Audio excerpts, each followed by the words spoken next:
Mesdames et messieurs, assalamu alaikum wa rahmatullahi wa barakatuh. Que la paix, la bénédiction, mais aussi la miséricorde d'Allah soit sur vous tous. Je suis tout à fait ravi de vous retrouver dans cette nouvelle édition de votre émission hebdomadaire, culturelle bien sûr, culture religieuse. Aujourd'hui, c'est ce qu'on va savoir bien sûr à travers les explications de notre invité de marque, Dr Kamal Gadallah, le professeur à l'université de l'Azhar. Vous êtes toujours le bienvenu sur l'antenne internationale. Donc, docteur Kamal Gadallah, permettez-nous de prendre un tout petit reportage en ce qui concerne ce sujet. Après cela, on va retourner bien sûr à vos explications. Donc, un tout petit reportage.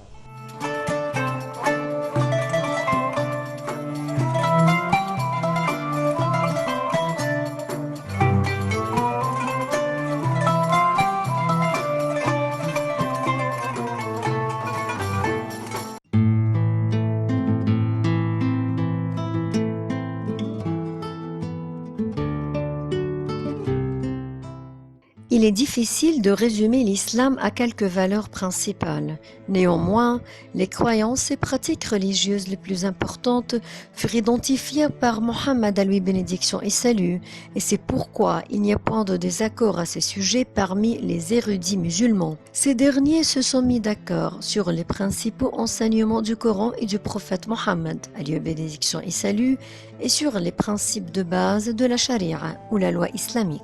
Les principales croyances islamiques, ou autrement dit, les 6 articles de la foi. Plus d'1 milliard de musulmans partagent un ensemble commun de croyances fondamentales que l'on appelle les articles de la foi. Ces articles constituent le fondement du système de croyance islamique. Croyance en un seul Dieu. L'enseignement le plus important de l'islam est qu'il n'y a qu'un seul Dieu qui mérite d'être servi et adoré. Croyance aux anges. Dieu a créé des êtres invisibles qu'on appelle les anges et qui travaillent sans relâche à l'administration de son royaume en toute obéissance. Croyance aux prophètes de Dieu. Les musulmans croient que Dieu guide les hommes par l'intermédiaire de prophètes et de messagers envoyés à chaque nation. La lignée des prophètes commence avec Adam et inclut Noé, Abraham, Moïse, Jésus et Mohammed. Que la paix soit sur eux tous. Croyance aux livres révélés de Dieu. Les musulmans croient que Dieu a révélé son message sous forme de livres, tels les psaumes, la Torah et l'Évangile. Les musulmans croient que le Coran est la dernière révélation de Dieu qu'il a transmise au prophète Mohammed, à lui bénédiction et salut. Croyance au jour du jugement. Le monde dans lequel nous vivons connaîtra une fin à un moment déjà décidé par Dieu. Ce jour-là, chaque personne sortira de terre et sera jugée individuellement par Dieu, selon sa foi, ses bonnes et ses mauvaises actions. Croyance au destin et au décret divin. Les érudits musulmans ont résumé les enseignements du prophète Mohammed en quelques affirmations qui touchent à tous les aspects de la vie. Les actions sont jugées selon les intentions qui l'accompagnent. Dieu est pur et n'accepte que ce qui est pur. Il a commandé aux croyants ce qu'il a commandé aux prophètes. La bonne observance de l'islam comprend le fait de ne pas nous occuper de ce qui nous ne regarde pas. Personne ne peut être croyant à moins qu'il n'aime pour ses frères et sœurs ce qu'il aime pour lui-même. Nul ne doit se causer délibérément du tort ni en causer aux autres. Que votre objectif en cette vie ne soit pas d'accumuler des richesses et Dieu vous aimera. Ne vous préoccupez pas des biens des autres et les autres vous aimeront.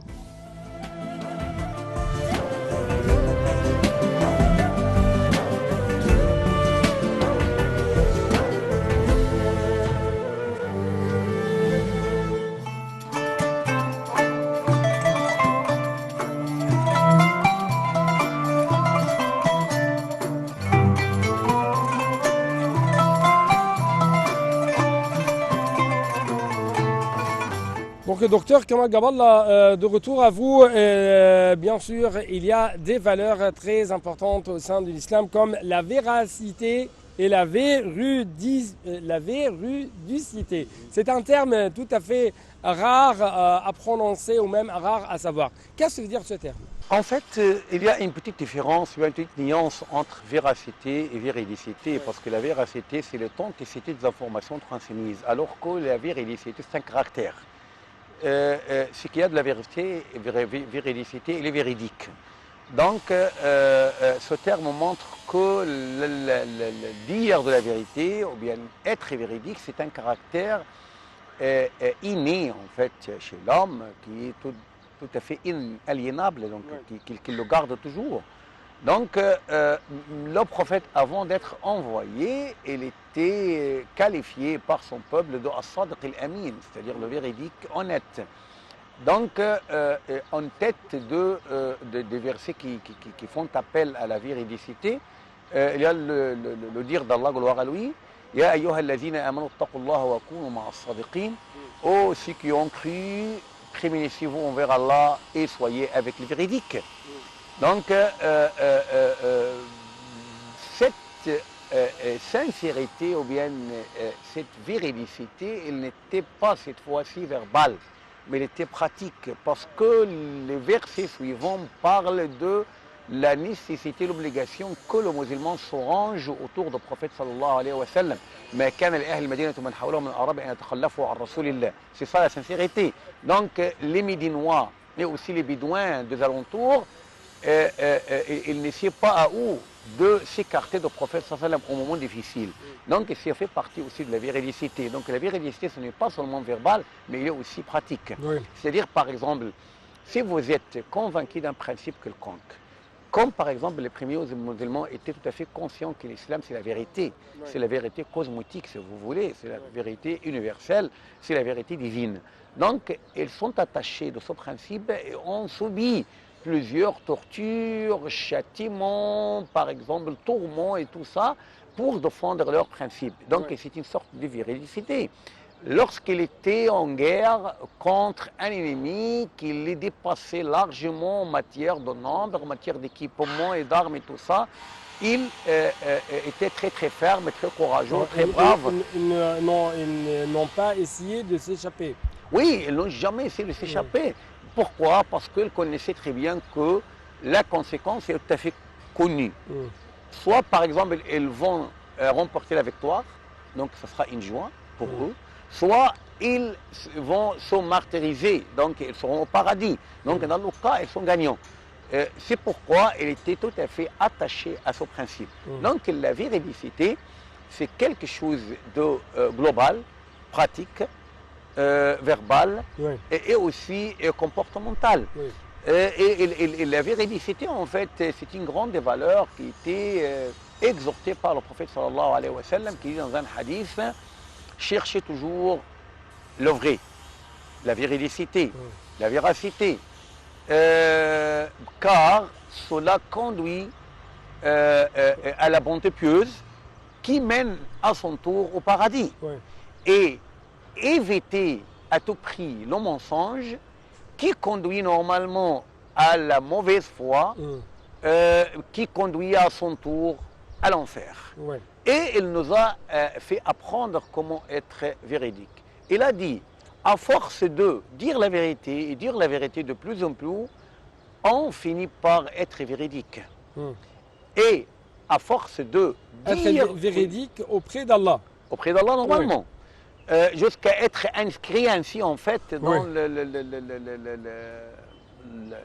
la table conservée, alors mahfouz. Et à force de mentir, puis mentir, puis mentir, donc on devient complètement menteur et ainsi inscrit auprès d'Allah. Donc c'est un exercice tout à fait pratique de la part du prophète sallallahu alayhi wa sallam. Et toujours, nous affrontons des épreuves dans notre vie et à travers ces épreuves, et bien sûr, on peut être véridique ou menteur. Oui. Ce n'est pas, en fait, ce n'est pas très aisé ou bien très facile de garder une valeur sublime, surtout lorsqu'il s'agit d'une corruption communautaire dans la société. C'est-à-dire, par exemple, si vous croisez la plupart du temps des gens qui ne sont pas à la hauteur.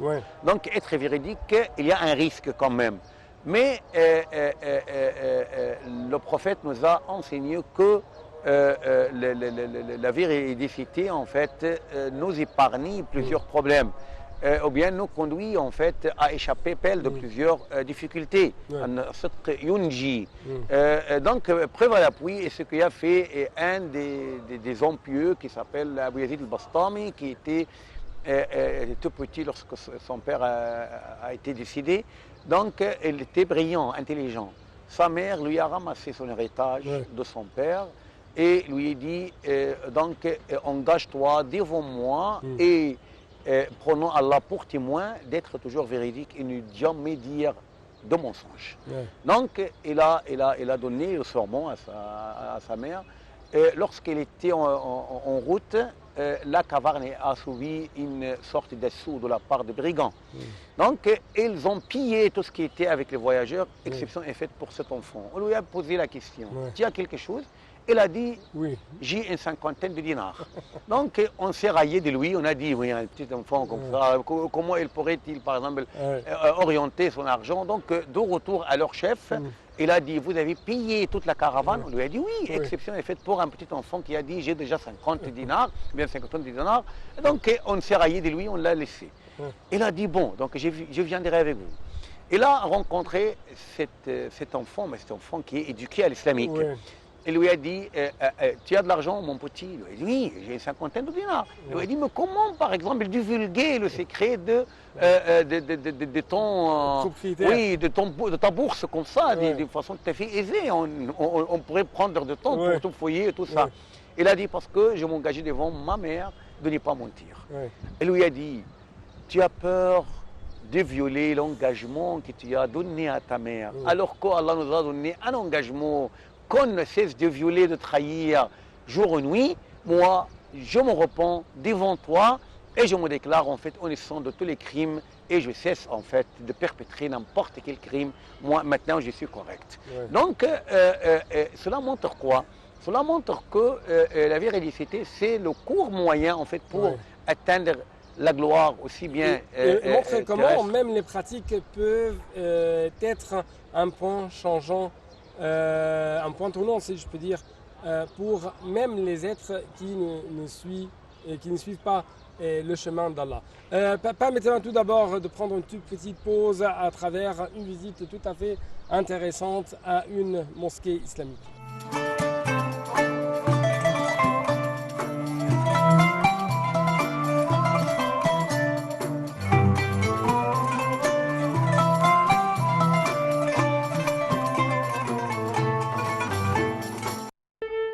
Beit el-Sehimi, ou la maison d'El-Sehimi, est l'un des sites touristiques les plus distingués en Égypte. Il s'agit d'une maison ottomane qui reflète la magnificence de l'architecture islamique au XVIIe et XVIIIe siècle. La maison d'El-Sehimi se trouve au cœur du Caire fatimide, la région d'El Gamaleya, dans une petite ruelle baptisée Ad-Darb el-Asfar, tout près de la rue d'El Mu'izz, une rue qui regorge de monuments islamiques. La maison d'El-Sehimi est construite sur une surface de 2000 mètres carrés et se compose de 2 étages. Le premier, Al-Salamlik, est consacré aux visiteurs et le deuxième, Al-Haramlik, est consacré aux visiteurs femmes. Ces 2 étages comprennent 119 salles.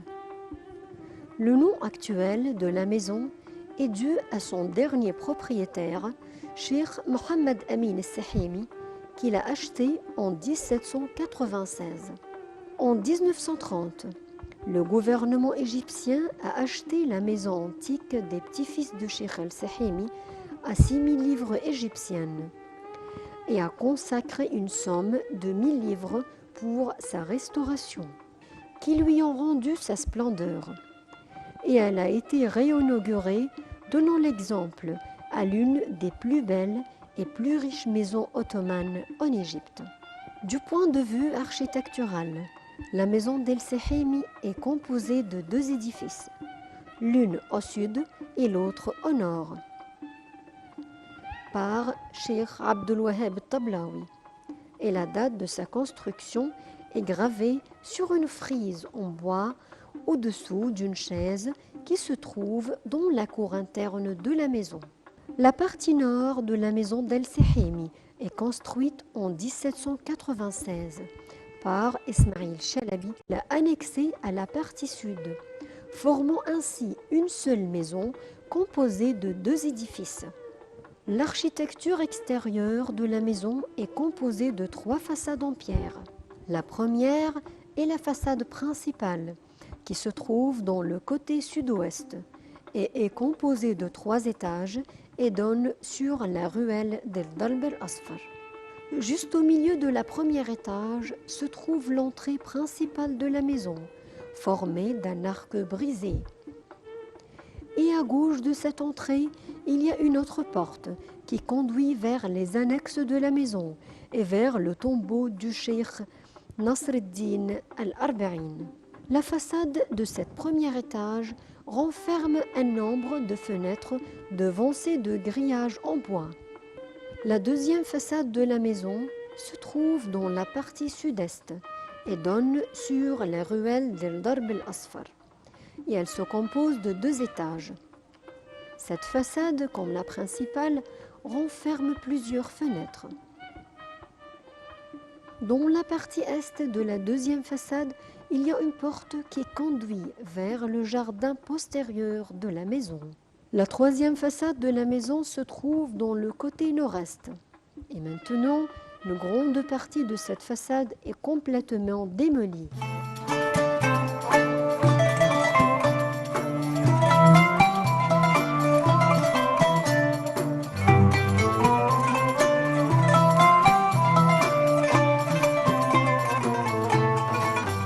Donc, chers téléspectateurs, de retour à notre sujet, les grandes valeurs au sein de l'islam. Nous pouvons dire que l'une de ces valeurs les plus essentielles, c'est bien sûr la tolérance. Toujours, on trouve que l'islam et le prophète Mohammed, que la paix et la bénédiction d'Allah soit sur lui, prêche à la tolérance. Pourquoi, notre docteur? Parce qu'en fait, la tolérance est une valeur humaine tout à fait sublime. Je vous dis pourquoi. Parce que c'est quoi la tolérance? C'est d'accepter l'autre. Oui. Et il faut connaître que dans cette vie, il y a le moi et l'autre. Il n'y a pas de copies en fait tout à fait identiques, ou bien des exemplaires tout à fait semblables. Il y a toujours des variétés, des variations en réflexion, en croyance, et même en attitude, par exemple. Et même pour les traditions, vous pouvez tomber sur, par exemple, plusieurs villes ou villages qui sont tout à fait hospitaliers, qui ont de l'hospitalité, qui sont généraux. Mais chaque village a ses traditions d'hospitalité qui ne sont pas les mêmes des autres villages. C'est-à-dire, même il y a une variété dans le bien. Si on accepte qu'il y a de variété dans le bien, donc est-ce qu'on pourrait rejeter qu'il y a une grande différence entre le bien et le mal, entre le jaune du bien et le jaune du mal? Donc il y a toujours des méchants, il y a toujours de bons hommes. Donc partant de cette vérité, étant donné qu'on ne serait jamais en mesure d'unifier les attitudes de gens, et on sera toujours obligé de vivre avec des semblables et avec en fait des différents. Donc la tolérance, c'est une nécessité cosmique et aussi une valeur humaine sublime. Et la tolérance, l'une des fruits encore de la tolérance, c'est toujours le fait de chercher la paix, ou c'est un chemin vers la paix, parce que être tolérant avec les autres, c'est-à-dire accepter, comme vous venez de dire... La différence, accepter la différence. Oui. Accepter la différence, parce que en fait, cette tolérance en fait, qui était ancrée par le prophète sallallahu alayhi wa sallam, c'est bien avec les juifs de Médine, avec les chrétiens de Najran, avec par exemple même les polythéistes.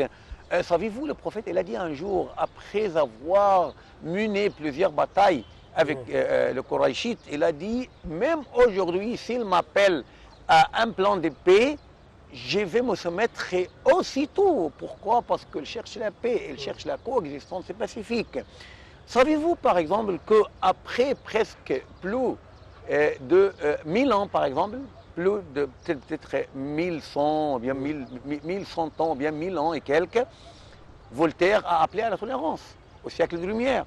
Montesquieu a appelé à la tolérance. Par exemple, vous avez Candide, vous avez Zadig et Zahir de Voltaire, vous avez L'être et personne de Montesquieu, L'esprit de loi. Oui. Et ils ont appelé à la tolérance. Et ils ont trouvé que la maladie incurable qui pourrait menacer toute l'humanité, c'est le fanatisme. Oui. Donc, ce fanatisme... Et la vengeance. Et la vengeance. Oui. Ce fanatisme, en fait, a été combattu par le prophète 1000 ans Et plus, avant l'apparition de siècles de lumière, ou bien de Aufklärungszeit, d'après l'expression allemande. Donc, c'est une valeur qui était ancrée par le prophète, qui était tout à fait tolérant, même en cas de triomphe et surtout en cas de triomphe. Parce que, qu'est-ce qu'il a dit le prophète à ce propos? C'est-à-dire, ce n'est pas le pardon en cas de faiblesse. Premièrement, vous êtes en mesure de vous venger, mais vous laissez libre cours à l'agresseur et vous vous tolérez avec lui. Donc, c'est ça l'essentiel. Et il a pratiqué, en fait, il a mis en pratique ce principe. Lorsqu'il est revenu à la Mecque, triomphalement, même sans guerre, parce que les Mécois, Qurayshites, ont cru fermement qu'ils ne sont pas du tout en mesure de faire face au prophète. Oui, et ça sera l'esprit de la vengeance. Oui, l'esprit de la vengeance.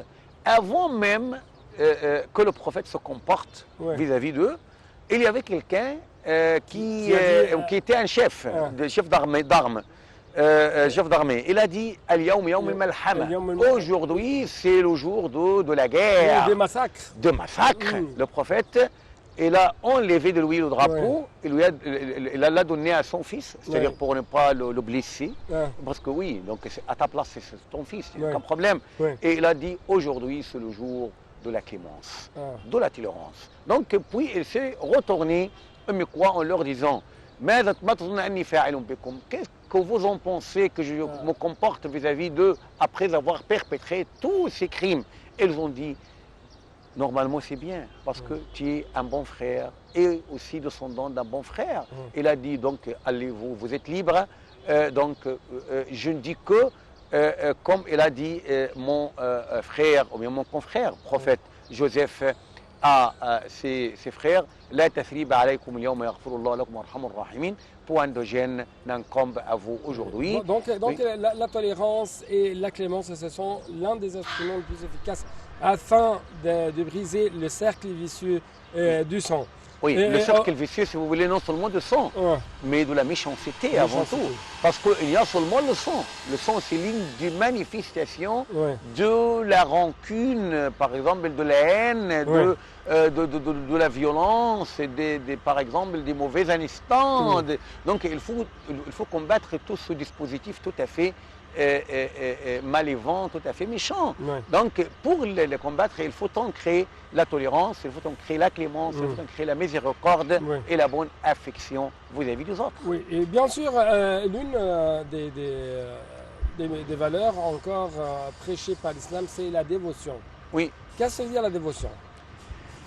La dévotion, en fait, c'est de se consacrer entièrement à Allah, à ses ordres, à ses enseignements, de défendre un principe, ce n'est pas, par exemple, un intérêt privé. C'est-à-dire al-ikhlas. Al-ikhlas, la dévotion, al-zuhd. Al-ikhlas ou bien al-zuhd. C'est-à-dire de se débarrasser... Chercher seulement l'intérêt de Dieu. Se débarrasser de n'importe quel motif terrestre. Et être attaché à un seul motif céleste, c'est Allah. C'est-à-dire, lorsque vous procédez à faire à mener n'importe quel acte, il faut bien contempler et réfléchir. Est-ce que cet acte pourrait satisfaire à Allah ou non? Même si il satisfait à Allah, mais il ne te donne pas, par exemple, l'apaisement, la sérénité, il faut le faire. Parce que, par exemple, parfois, s'il y a quelqu'un qui a une animosité ou bien un conflit avec quelqu'un d'autre, et vous lui dites, par exemple, ah oui, mais si tu te tolères vis-à-vis de ton frère, donc ça sera tout à fait agréable auprès d'Allah. Elle pourrait te dire, ah oui, il pourrait être agréable auprès d'Allah, mais moi, personnellement, je ne peux pas le faire parce qu'en fait, ça ne me fait pas plaisir. Donc c'est une contradiction tout à fait flagrante. Parce que, radiya lillahi wa ghadiba lillah, il faut être satisfait, partant de la satisfaction d'Allah, de l'agrément d'Allah, et être mis en colère parce qu'un tel acte pourrait mettre Allah en colère. Donc c'est l'essentiel. Parce que le prophète, il dit, il y a trois choses, bien trois caractéristiques, une fois remplies chez une personne, donc il va sentir normalement la douceur de la foi. Premièrement, le fait qu'Allah et son prophète, lui, soient le plus aimé que tout autre. Ouais. Ouais. Deuxièmement, d'aimer la personne seulement dans le sentier d'Allah. C'est-à-dire parce qu'il est correct et parce qu'il est un vrai croyant, parce qu'en fait, il s'agit de quelqu'un qui est vertueux, pieux. Donc Allah l'aime, moi aussi je l'aime. Ouais. Troisièmement, de détester de revenir à la mécréance autant qu'elle déteste d'être rejetée à l'enfer. Donc, ce sont des choses en fait tout à fait vertueuses, tout à fait gracieuses, desquelles il faut que tout croyant cherche à se caractériser. Et nous sommes récompensés par nos intentions, non seulement par les actes. Oui, Ouais. normalement, Par parce la qu'en fait, dévotion, oui. la dévotion. Oui, Parce que si connaissez-vous- nous allons faire ou chercher à faire un acte pour satisfaire, oui, Dieu, mais aussi les autres, Dieu ne l'accepte ça pas. sera une sorte d'associanisme. D'associanisme. C'est-à-dire, oui, Oui. comme le polythéisme. Oui, oui. Oui. Et Allah, qu'il soit glorifié, n'accepte Ils pas s'en cela. passent. Normalement, ils s'en passent parce qu'il n'a pas besoin. Donc, le premier hadith, c'était dans tout le recueil de la Sunna, ce qu'on appelle en arabe hadith al-bab, c'est-à-dire le prologue, si vous voulez, c'est ce hadith relatif à l'intention, al-niyya. إنما الأعمال بالنيات وإنما لكل امرئ ما نوى. Les actes sont mesurés en fonction des intentions. Chacun sera rétribution en vertu de son intention. Oui. Donc c'est le premier hadith. Donc il faut avoir de la bonne volonté, de la bonne intention, puis de la bonne action. Donc ce sont des choses tout à fait indissociables. Et nous est récompensé en vertu de la sincérité de l'intention.